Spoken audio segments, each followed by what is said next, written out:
నమస్కారం top Telugu news కి స్వాగతం. హెడ్లైన్స్ చూద్దాం.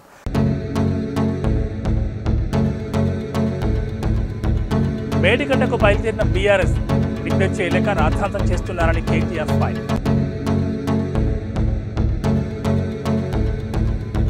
కాసేపట్లో పాలమూరుకు కాంగ్రెస్ నేతలు ప్రాజెక్టులను సందర్శించనున్న హస్తం ఎమ్మెల్యే.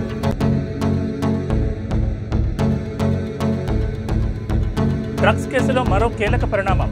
హైకోర్టును ఆశ్రయించిన డైరెక్టర్ క్రిష్.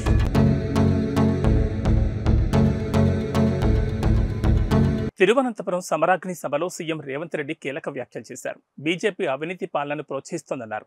లౌకిక ప్రజాస్వామిక అవినీతి రహిత పాలన కాంగ్రెస్తోనే సాధ్యమన్నారు.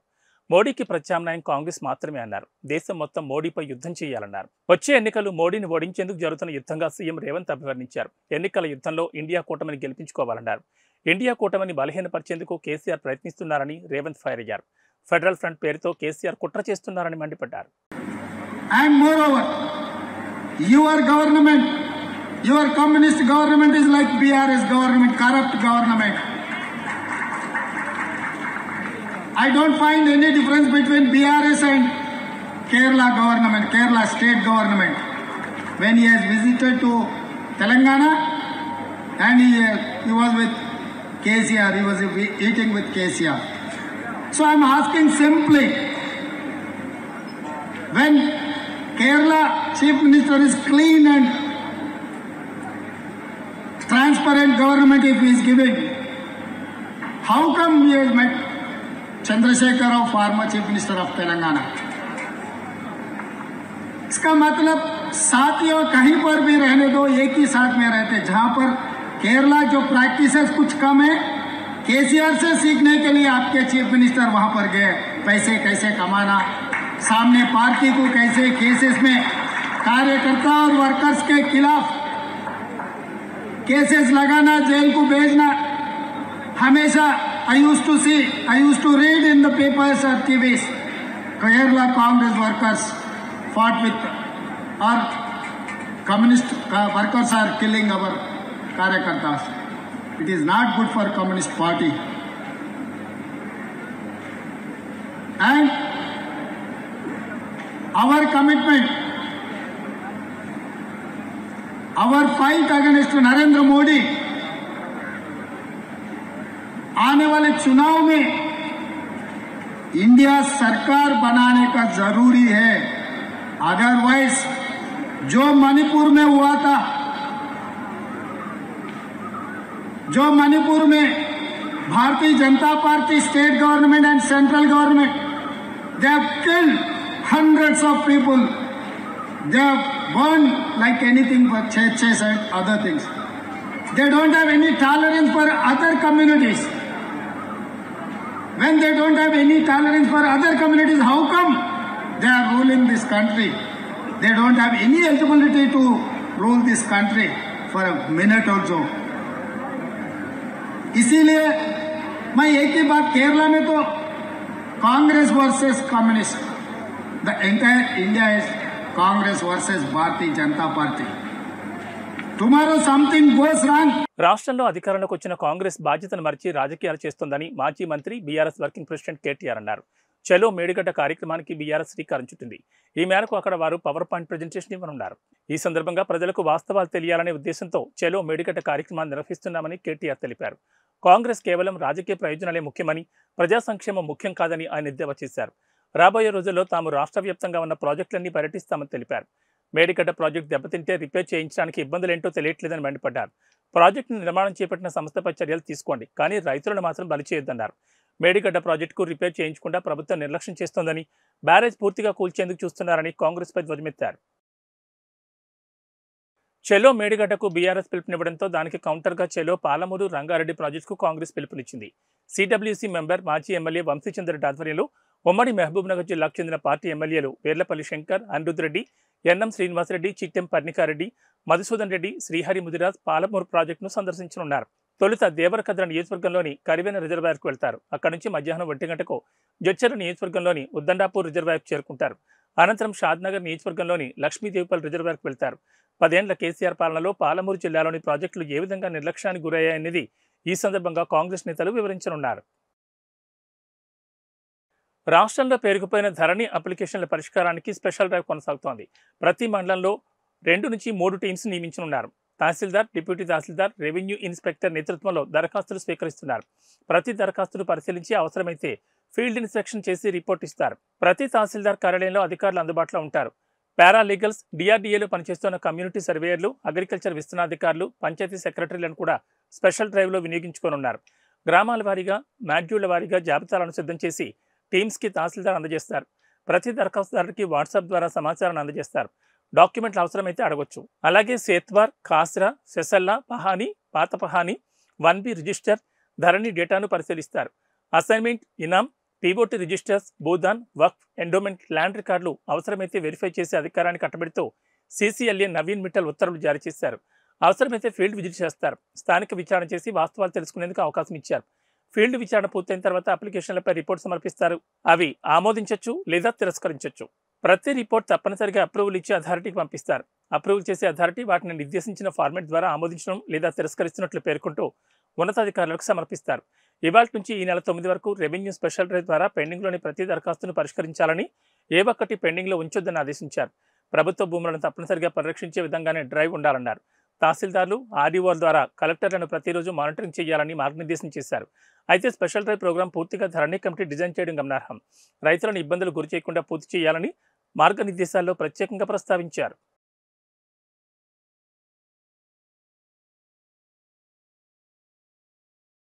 కేటీఆర్ వచ్చినా, వాళ్ళ నాయన కేసీఆర్ వచ్చినా మల్కాజ్గిరి పార్లమెంట్ నియోజకవర్గంలో గెలుపు కాంగ్రెస్ పార్టీదేనని మంత్రి తుమ్మల నాగేశ్వరరావు అన్నారు. ఇవాళ KPHB కాలనీలో నిర్వహించిన కాంగ్రెస్ పార్టీ కార్యకర్తల విస్తృత స్థాయి సమావేశం నిర్వహించారు. ఈ కార్యక్రమానికి ముఖ్య అతిథిగా వ్యవసాయ శాఖ మంత్రి తుమ్మల నాగేశ్వరరావు హాజరయ్యారు. ఈ సందర్భంగా తెలంగాణలో 17 ఎంపీ సీట్లు కాంగ్రెస్ పార్టీ గెలుస్తుందని మంత్రి తుమ్మల ధీమా వ్యక్తం చేశారు. నీళ్లు, నిధులు, నియామకాల పేరుతో ఏర్పడిన తెలంగాణను బీఆర్ఎస్ పార్టీ అధోగతి, అప్పులు పాలు చేస్తుందని ఆయన ధ్వజమెత్తారు. వచ్చే పార్లమెంట్ ఎన్నికల్లో ప్రతి కాంగ్రెస్ కార్యకర్త అన్ని పార్లమెంట్ స్థానాలను గెలిపిస్తారనే ఆశాభావాన్ని వ్యక్తం చేశారు. అందరికీ నమస్కారం. ఈరోజు మల్కాజ్గిరి పార్లమెంట్లో కూకటిపల్లి నియోజకవర్గ పార్లమెంట్ ఎన్నికల సన్నాహక సమావేశం ముఖ్య కార్యకర్తలతో నడిచింది.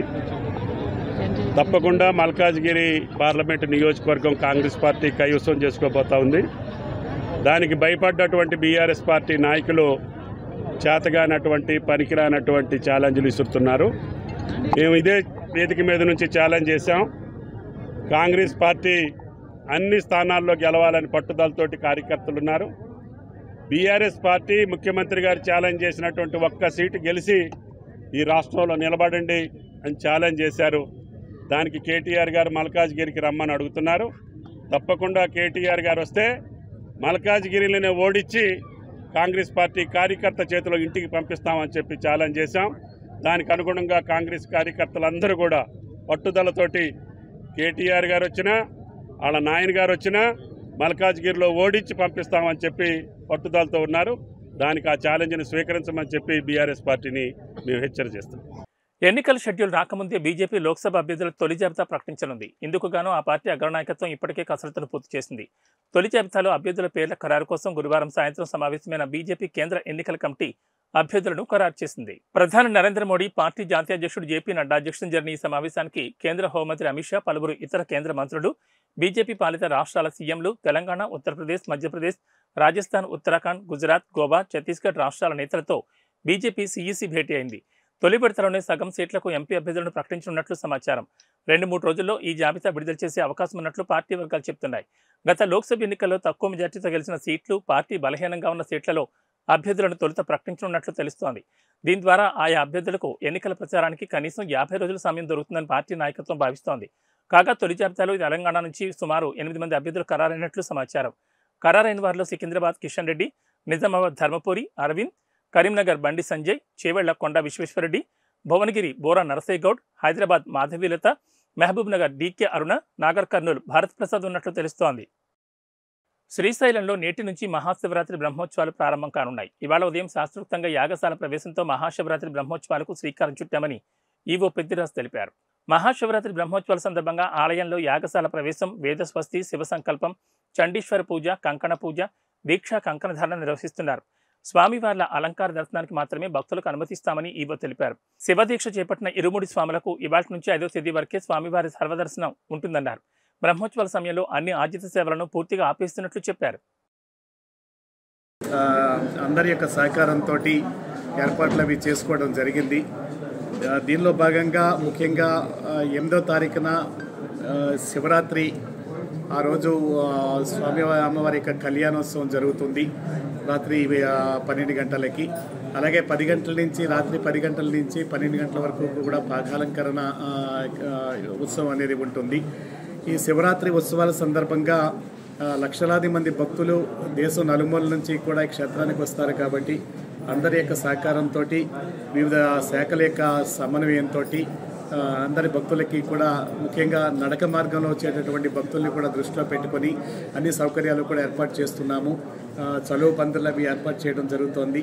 అలాగే నడక మార్గంలో వచ్చేటటువంటి భక్తులకి మంచి సదుపాయము, అలాగే దాతల యొక్క సహకారంతో అన్నప్రసాద వితరణ కూడా జరుగుతుంది. అలాగే లడ్డూలు విక్రయ కేంద్రాలు కూడా అదనంగా లడ్డూ కౌంటర్లు కూడా మనం ఏర్పాటు చేస్తున్నాము. ట్రాఫిక్ని క్రమబద్ధీకరించే విధంగా కూడా చర్యలు తీసుకుంటున్నాము. 11 పార్కింగ్ ప్రదేశాలను కూడా ఐడెంటిఫై చేసి ట్రాఫిక్కి ఇబ్బంది లేకుండా కూడా చూడటం జరుగుతోంది. అలాగే క్యూ లైన్లు కూడా ఎక్కువగా ఏర్పాటు చేస్తున్నాము. ముఖ్యంగా ఇది శివస్వాములకి ఇబ్బంది లేకుండా 1వ తారీఖు నుంచి 5వ తారీఖు వరకు కూడా ఉచిత ఈ స్పర్శ దర్శనం ఏర్పాటు చేయడం అనేది జరుగుతోంది. అలాగే 6వ తారీఖు నుంచి 11 వరకు కూడా ఎలాంటి ఈ స్పర్శ దర్శనాలు అవి ఉండవు. ఈ 11 రోజుల పాటు ఆర్జిత సేవలు రద్దు చేయడం అనేది జరుగుతోంది. ముఖ్యంగా శివరాత్రి అధిక సంఖ్యలో వచ్చే భక్తుల్ని దృష్టిలో పెట్టుకొని అన్ని విధాలుగా కూడా సమన్వయం చేసుకుంటూ వివిధ శాఖల యొక్క సహకారంతో ముఖ్యంగా పోలీస్ సిబ్బంది యొక్క సహకారంతో అన్ని విధాల వారికి సౌకర్యంగా ఉండే విధంగా ఏర్పాట్లు చేస్తున్నాము. అలాగే వికలాంగులకి వృద్ధులకి కూడా చంటి పిల్లలకి కూడా ప్రత్యేకించి క్యూ లైన్ అవి ఏర్పాటు చేస్తున్నాము. శివస్వాములకి ప్రత్యేకించి క్యూ లైన్ అవి ఏర్పాటు చేస్తున్నాము. దర్శనానికి ఇబ్బంది లేక ముఖ్యంగా సామాన్య భక్తుల యొక్క దృష్టిలో పెట్టుకొని వారికి శీఘ్రగతిని దర్శనం అయ్యే విధంగా కూడా చర్యలు తీసుకోవడం అనేది జరుగుతుంది. అలాగే స్నాన ఘట్టాలు అవి ఏర్పాటు చేయడం, పాతాళ గంగ వద్ద కూడా షవర్లు అవి ఏర్పాటు చేయడము, తర్వాత ప్రత్యేకించి అదనంగా టాయిలెట్ సౌకర్యాలు కూడా కల్పించడం, మంచినీటి సదుపాయం కల్పించడము. తెలంగాణలో సంచలనం సృష్టించిన రాడిసన్ డ్రగ్స్ కేసు రోజురోజుకు మలుపులు తిరుగుతోంది. ఈ డ్రగ్స్ కేసులో సినీ డైరెక్టర్ క్రిష్ కూడా ఉన్నట్లు పేర్కొని క్రిష్ను విచారించేందుకు పోలీసులు సిద్ధమయ్యారు. ఈ క్రమంలో గచ్చిబౌలి పోలీసుల విచారణకు హాజరు కాకుండా ఇవాళ డైరెక్టర్ క్రిష్ హైకోర్టును ఆశ్రయించారు. డ్రగ్స్ కేసులో హైకోర్టులో క్రిష్ ముందస్తు బెయిల్ పిటిషన్ దాఖలు చేశారు. అయితే క్రిష్ తాను ముంబైలో ఉన్న కారణంగా పోలీసుల విచారణకు రాలేనని, తనకు మరో 2 రోజుల సమయం కావాలని కోరారు. కానీ నేడు క్రిష్ వ్యక్తిగతంగా పోలీసుల విచారణకు హాజరు కావాల్సిందేనని పోలీసులు తెలిపారు. దీంతో క్రిష్ హాజరుపై సస్పెన్స్ కొనసాగుతోంది. ఎమ్మెల్యే లాస్య నందిత యాక్సిడెంట్ కేసును ముమ్మరంగా దర్యాప్తు చేస్తున్న పటాన్చెరు పోలీసులు కీలక ఆధారాలను సేకరించారు. లాస్య కారు ఢీకొన్న టిప్పర్ లారీని గుర్తించారు. దాన్ని పోలీసులు సీజ్ చేశారు. లారీ డ్రైవర్ పరారీలో ఉన్నట్లు తెలుస్తోంది. దీంతో డ్రైవర్ను పట్టుకునేందుకు పోలీసులు గాలింపు చర్యలు చేపట్టారు. లాస్య కారు మొదట లారీని ఢీకొట్టినట్లు పోలీసులు చెప్పారు. సరిగ్గా వారం క్రితం అంటే ఫిబ్రవరి 23న తెల్లవారుజామున MLA Lasya Nanditha car Patancheru outer ring రోడ్డుపై ప్రమాదానికి గురై మరణించారు. ఆమె కారు అదుపు తప్పి లారీని ఢీకొట్టి రైలింగ్ను గుద్దడంతో ఆమె అక్కడికక్కడే చనిపోగా ఎమ్మెల్యే ఫ్రెండ్ పిఏ ఆకాష్కు తీవ్ర గాయాలయ్యాయి. ప్రస్తుతం ఆకాష్ ఆసుపత్రిలో చికిత్స పొందుతున్నాడు. ఈ ప్రమాదంపై కేసు నమోదు చేసి దర్యాప్తు చేస్తున్న పోలీసులు ఆకాష్ నిద్రమత్తులో కారు నడపడంతోనే ఈ ప్రమాదం జరిగినట్లు చెప్పారు. కరీంనగర్ జిల్లా వేణవంకలో మినీ మేడారం శ్రీ సమ్మక్క సారలమ్మ జాతర గత 40 ఏళ్లుగా ఎఫ్టీవీ టొరిటో వ్యవస్థాపకులు సీఈఓ పాడి ఉదయనందన్ రెడ్డి ఫ్యామిలీ మహా వైభవంగా నిర్వహిస్తున్నారు. జాతర ఘనంగా నిర్వహించేందుకు అన్ని ఏర్పాట్లు దగ్గరుండి ఉదయనందన్ రెడ్డి చూశారు. భక్తులు సమ్మక్క సారలమ్మ గద్దెల దగ్గర మొక్కులు, కొబ్బరికాయలు కొట్టి కానుకలు హుండీల్లో వేశారు. ఈ జాతరకు ప్రతి ఏటా తెలంగాణ నుంచే కాకుండా వివిధ రాష్ట్రాల నుంచి 1,00,000కు మించి భక్తులొచ్చారని ధర్మకర్తలు తెలిపారు. 7 హుండీలను ప్రభుత్వ అధికారులు, పోలీసులు, సమ్మక్క సారలమ్మ ధర్మకర్తలు, కమిటీ సభ్యుల సమక్షంలో లెక్కించారు. సుమారు 100 మంది కలిసి హుండీల్లో ఉన్న కానుకలను లెక్కించారు. మొత్తం 7,40,000 రూపాయల ఆదాయం వచ్చింది. ఈ డబ్బులు గ్రామాభివృద్ధికి ఖర్చు చేయనున్నట్లు ఉదయనందన్ రెడ్డి తెలిపారు. జాతరకు సహకరించిన ప్రతి ఒక్కరికి ఉదయనందన్ రెడ్డి కృతజ్ఞతలు తెలిపారు.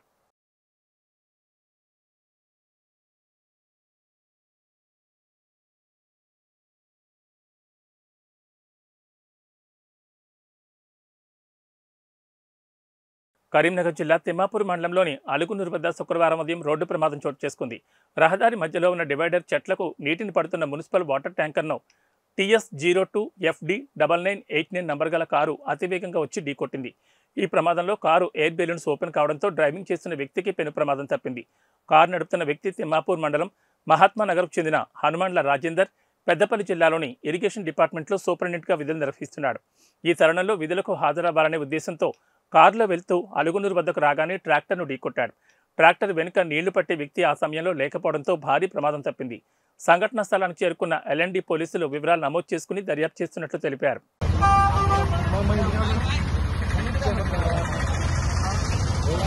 ఏబీ బులెటిన్ విశేషాలు. నమస్కారం.